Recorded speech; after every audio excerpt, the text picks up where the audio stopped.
అందరికీ నమస్కారం. నా పేరు రమ. మళ్ళీ పెళ్ళి 24వ భాగం. రచయిత జానకి గారు. ఒకరోజు సోనాలి మన రూమ్కి వచ్చినప్పుడు తను డ్రగ్స్ వల్ల నీకు నిద్ర పడుతుంది, ఎక్కువ మోతాదులో తీసుకోకు, తక్కువగా తీసుకో అని చెప్పింది. అది వాడిన దగ్గర నుంచి నాకు నిద్ర బాగా పడుతుందిరా, అందుకే అది వాడుతున్నానే తప్ప మరో ఉద్దేశంతో అయితే కాదని అంటాడు భాస్కర్. నువ్వు ఏ ఉద్దేశంతో వాడినా ఈరోజు ఒక ఆడపిల్ల జీవితం బలైపోయింది కదా, ఇలాంటి పనులు ఎందుకురా? నిద్ర రాలేదంటే టెన్షన్ వల్ల, దానికి వేరే మార్గాలు ఉంటాయి కదా, లేదా డాక్టర్ని కలువు, అంతే తప్ప ఇలా తప్పుడు మార్గం వెతుక్కోవడము తప్పురా అని అంటాడు దేవ్. నువ్వు నా ఫ్రెండ్ అని చెప్పుకోవడానికే నాకు సిగ్గుగా ఉంది, నేను అనడానికి కూడా నాకు మాటలు రావడం లేదని కోపంగా అక్కడి నుంచి వెళ్ళిపోతాడు దేవ్. మంచం మీద కూర్చొని బిందు ఏడుస్తూ ఉంటుంది. తలుపు తీసుకొని కోమలి, ఝాన్సీ వచ్చి అసలు ఏమైంది బిందు, ఏమీ చెప్పడం లేదేంటి అని అడుగుతారు. నాకేమీ కాలేదు, తలనొప్పిగా ఉంది, అందుకే నువ్వు అబద్ధం ఆడకు, అక్కడ జరగరానిది ఏదో జరిగిందని మాకు అర్థమవుతూనే ఉంది, అక్కడ గౌతమ్ ఉండడం వల్ల మేము ఇంకా ఏమీ అడగలేకపోయాం, నిన్ను నిజం చెప్తావా లేదా అని కోపంగా అంటుంది ఝాన్సీ.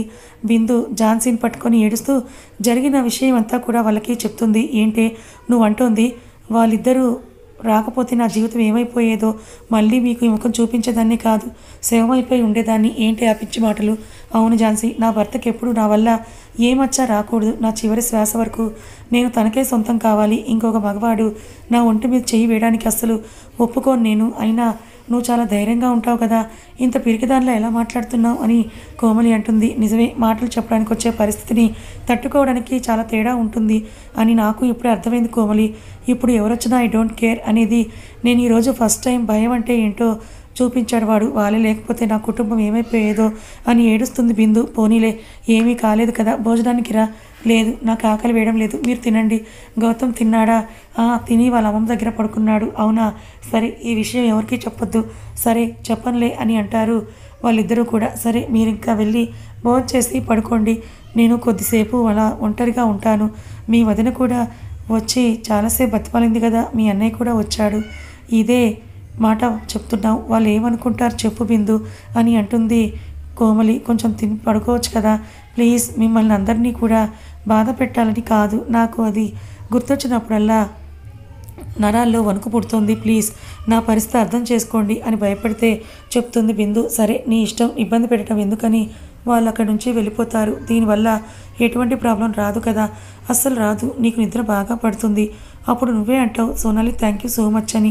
గతం నుంచి భాస్కర్, అప్పటి నుంచి నేను డ్రగ్స్ వాడడం అలవాటు చేసుకున్నా, నిద్ర చాలా బాగా పడుతుందిరా, కళ్ళు తాగేటప్పుడు నేను అందులో వేసుకున్న మందు వల్ల అలా ప్రవర్తించి ఉంటాను, సారీ. అసలు నువ్వు మనిషివేనా, డ్రగ్స్ వాడుతున్నావా? అదే మాకు తెలియకుండా, అది ఎంత ప్రమాదకరమో నీకు తెలుసా? ఈరోజు ఒక ఆడపిల్ల జీవితం నాశనం చేయడానికి చూసింది ఆ డ్రగ్స్, అలాంటిది నువ్వు వాడుతున్నావా? అసలు నీకు ఏ అలవాట్లు లేవు కదరా, ఇలా కొత్తగా నేర్చుకున్నావేంటి? మరేం చేయమంటావురా? రాత్రులు నిద్ర రావడం లేదు, టెన్షన్ పెరిగిపోతుంది.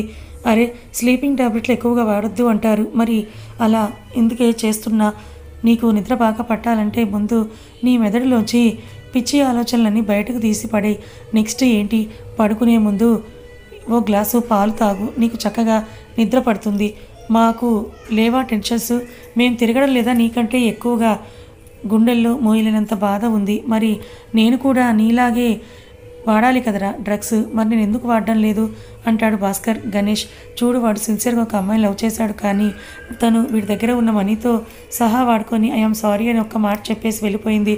మరి వాడు కూడా వాడాలి కదరా డ్రగ్స్, ఎందుకు వాడలేదు? ఇంకా నరేంద్ర వాళ్ళ ఇంట్లో ఎన్ని ప్రాబ్లమ్స్ ఉన్నాయో నీకు తెలుసు కదా, వాళ్ళ చెల్లికి కళ్ళు కనిపించవు, నాన్న లేడు, అమ్మకి క్యాన్సర్, వాడు తెచ్చే జీతం మీదనే వా ఇల్లు నడవాలి, ఎంత కష్టపడతాడో మనందరికీ తెలుసు కదా, మరి వాడు ఎందుకు వాడలేదు డ్రగ్స్?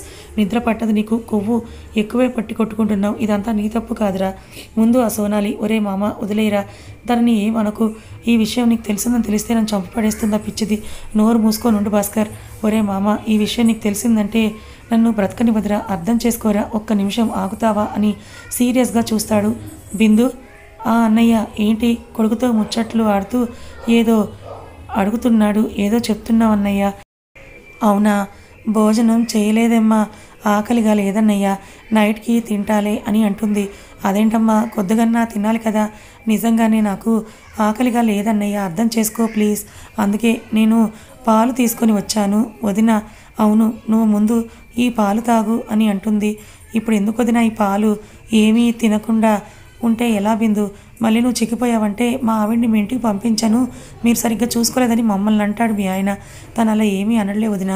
అంటాడని కాదు కానీ పాలు తీసుకో. అయ్యో వాసు గారికి ఫోన్ చేద్దామని అనుకున్నా, నేను మర్చిపోయా. ఆయన కూడా ఫోన్ చేయలేదు ఏంటి? ఏంటమ్మా బిందు, ఏం ఆలోచిస్తున్నావు? అదే అన్నయ్య, వాసు గారు ఫోన్ చేయలేదు నాకు, ఆ విషయం గురించే ఆలోచిస్తున్నా. సరే అయితే ఫోన్లో నువ్వు మాట్లాడుతుండు, మేము బయటకు వెళ్తాం. పర్వాలేదన్నయ్య ఉండండి. ఏమి లేదులేమ్మా, నాకు బయట పని ఉంది, నువ్వు వాసుతో మాట్లాడుతూ ఉండు. ఒరే గౌతమ్ రా, మనం బయటకు వెళ్ళి ఆడుకుందాం.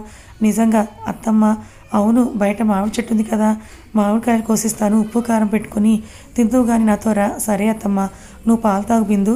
అలాగే వదిన అని అంటుంది బిందు.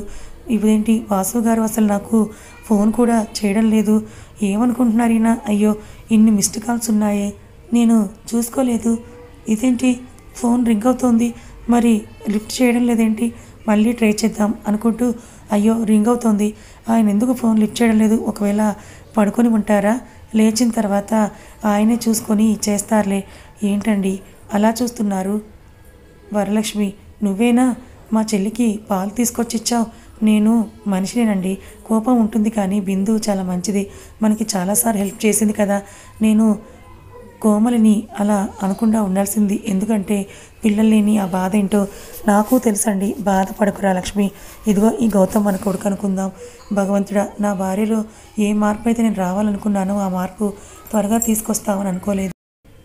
ఈ కోమలి రూపంలో ఇది మారిందన్నమాట. ఇంకా నా జీవితం హ్యాపీగా ఉంటుంది. వద్దురా దేవ్, తనకి ఫోన్ చేయకు. ఒక్క నిమిషం ఆగు భాస్కర్. ఇదేంటి ఫోన్ ఎక్కడి నుంచి? ఏంటి దేవ్ ఫోన్ చేస్తున్నాడా? అది నేను నమ్మలేకపోతున్నా. మేము పరిచయమైన మొదలు ఎప్పుడు నేను ఫోన్ చేయడమే తప్ప తను ఒక్కసారి కూడా చేసిందే లేదు కదా. కానీ ఈరోజు తనే ఫోన్ చేస్తున్నాడంటే నన్ను బాగా మిస్ అవుతున్నాడన్నమాట. ఇప్పటికి అర్థమై ఉంటుంది నా ప్రేమ ఏంటో. ముందు ఫోన్లో మాట్లాడాలి. హలో దేవ్, చెప్పు, ఏం చేస్తున్నావు? సోనాలి, నీ గురించే ఆలోచిస్తున్నా. అయినా నువ్వు ఊరు వెళ్తున్న విషయం నాతో ఎందుకు చెప్పలేదు? నేను కూడా నీతో పాటే వచ్చేదాన్ని కదా. నీకు పల్లెటూరు అంటే ఇష్టమని నాకు తెలియదు కదా, అంత సిటీ కల్చర్ కదా, అందుకే నేను చెప్పలేదు. నువ్వు ఎక్కడుంటే నాకు అదే సిటీలా కనిపిస్తుంది దేవ్ అంటుంది సోనాలి. దేవ్, ఓహో అలాగా, నీకు అలా అనిపిస్తోందా? మరి కాదా? నేను ఇంతగా ప్రేమిస్తున్నాను, నీకు తెలియదా? నీ వెంట పిచ్చిదానిలా తిరుగుతా, అయినా పట్టించుకో. ఇప్పటికైనా నా ప్రేమని అర్థం చేసుకో. ఇప్పుడు నీ ప్రేమ అర్థం చేసుకోవడానికి కాదు నేను ఫోన్ చేసింది. మరి నేను ఒక విషయం అడగాలని చేశాను. ఏంటా విషయం? అడుగు, చెప్తాను.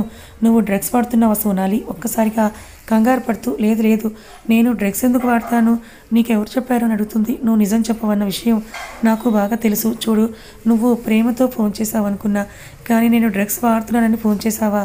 అసలు నేను డ్రగ్స్ వాడుతున్నానని నీకెలా తెలుసు? ఎవరు చెప్పారు? ప్రూఫ్లు లేకుండా మాట్లాడకు దేవ్. ఓ ప్రూఫ్స్ కావాలా నీకు? సరే ప్రూఫ్ చెప్పనా, టెన్షన్ పడొద్దు, చెప్పు భాస్కర్ అని అంటాడు. భాస్కర్ ఎవరితో చెప్పకని దేవ్తో చెప్పాడా? నేను అస్సలు వదిలిపెట్టాను వాడిని. ఏంటి మాట్లాడడం లేదని సీరియస్గా అడుగుతాడు. అవును వాడుతున్నాను. అయితే ఏంటి, నీకెంత ధైర్యం వాడుతున్నానని భయం లేకుండా నాతోనే చెప్తున్నావు? నువ్వు అసలు ఆడపిల్లవేనా? కాదు, మా డాడీ నన్ను అలా పెంచలేదు, నేను మగపిల్లాడిని. అయినా నువ్వు నన్ను ప్రేమించలేదు కదా, నేనంటే నీకు అసలు ఇష్టమే లేదు కదా, మరి నేను ఎలా పోతే నీకెందుకు? డ్రగ్స్ వాడి త్వరగా చనిపోదామని అనుకుంటున్నా, నీ ప్రేమ పొందలేని నేను బ్రతికి ఉండి ఏం సాధించాలో చెప్పు దేవ్. పిచ్చి పిచ్చిగా మాట్లాడావంటే పళ్ళు రాలిపోతాయి. నువ్వు నన్ను ప్రేమిస్తున్నావా? నీది నిజమైన ప్రేమని అనుకుంటున్నావా నువ్వు? కాదు, నీది పంతం. నన్ను దక్కించుకోవాలని నీ పంతం. ప్రేమించే వాళ్ళు ఎవరు ఇలా శాడిస్టుల్లా తయారవరు. దేవ్, మర్యాదగా మాట్లాడు. ఏదో ఫోన్ చేసావు, ఏదో చెప్తున్నావు, వింటున్నా. అంతకు మించి నువ్వు నన్ను ఒక్క మాట కూడా అన్నా సరే నేను అసలు ఊరుకోను. నాకు నచ్చినట్టు నా లైఫ్ నేను ఎలాగైనా బ్రతుకుతాను. నీకెందుకు? నువ్వు ఎలా పోయినా నాకు అనవసరం లేదు. మీ డాడీ నిన్ను కంటికి రెప్పలా కాపాడుకుంటున్నారు. నువ్వు డ్రగ్స్ వాడుతున్న విషయం పోలీసులు తెలిస్తే వాళ్ళు నిన్ను కనుక అరెస్ట్ చేస్తే పోయేది నీ బాబు పరువే. అది మర్చిపోయావా? మేమేమీ మధ్యతరగతి వాళ్ళం కాదు. పరువు గురించి ఆలోచించడానికి కొన్ని వేల కోట్లకు ఆస్తి పర్రాల్ని మేము తలుచుకుంటే ఏదైనా చేస్తాం. ఇంకా ఈ టీవీ వాళ్ళు, న్యూస్ వాళ్ళు అయితే మహా అయితే ఒక 10 రోజులు లేకపోతే ఒక నెల రోజులు వాళ్ళ రేటింగ్ పెంచుకోవడం కోసం ప్రచారం చేస్తారు. ఉన్నది ఒకటే లైఫ్, ఉన్నంతకాలం ఎంజాయ్ చేయాలి, అది నా పాలసీ. ఓహో అవునా? మరి కాదా? కానీ దానివల్ల నీ ప్రాణం పోతే ఏదో ఒకరోజు ప్రాణం పోతుంది. ఇప్పుడు సడన్గా నేను కార్ వేసుకొని వెళ్ళినా అనుకో, అప్పుడు నా టైం బాగాలేదనుకో, యాక్సిడెంట్ అవుతుంది. ఆ యాక్సిడెంట్లో నేను చనిపోతా. ఒకవేళ నువ్వు నా ప్రేమ ఒప్పుకోలేదని సూసైడ్ చేసుకొని చచ్చిపోతా. ఇలా కూడా జరుగుతాయి. అందుకని ఉన్న లైఫ్ని ఎందుకు పాడు చేసుకోవాలి? నాకు ఇలాగే నచ్చింది, నేను ఇలాగే ఉంటా. కానీ ఒకటి మాత్రం నిజం, నాలా ప్రేమించే వాళ్ళు ఎవరు ఉండరు. అందుకే మనం పెళ్లి చేసుకుందాం, ఇవన్నీ వదిలేస్తాను, ఏమంటావు అని అంటుంది సోనాలి దేవ్తో. ఏ బిందు, హలో వాసు గారు, నేను ఫోన్ చేస్తే లిఫ్ట్ చేయలేదు ఎందుకు? అంత బిజీ అయిపోయారా మీరు? భార్య ఫోన్ కూడా చూడలేనంతగా? అయ్యో బిందు, నేను వాటర్ ఫాల్స్ చూడడానికి నా ఫ్రెండ్స్తో కలిసి వచ్చా, ఇక్కడ సిగ్నల్ లేదనుకుంటా, అందుకే. ఏంటి వాటర్ ఫాల్స్? మరి నాకెందుకు చెప్పలేదు? నీకు ఫోన్ చేశా కానీ నువ్వు లిఫ్ట్ చేయలేదు, మిస్డ్ కాల్స్ ఉన్నాయి కదా అని అంటుంది. కథ ఇంకా ఉంది. ఈ కథ మీకు ఎలా అనిపించింది? నచ్చిందా? నచ్చితే లైక్ చేయండి, మరికొంతమందికి షేర్ చేయండి. ఇలాంటి మరిన్ని మంచి కథల కోసం మన ఛానల్ని సబ్స్క్రైబ్ చేసుకోండి. Thank you so much for watching.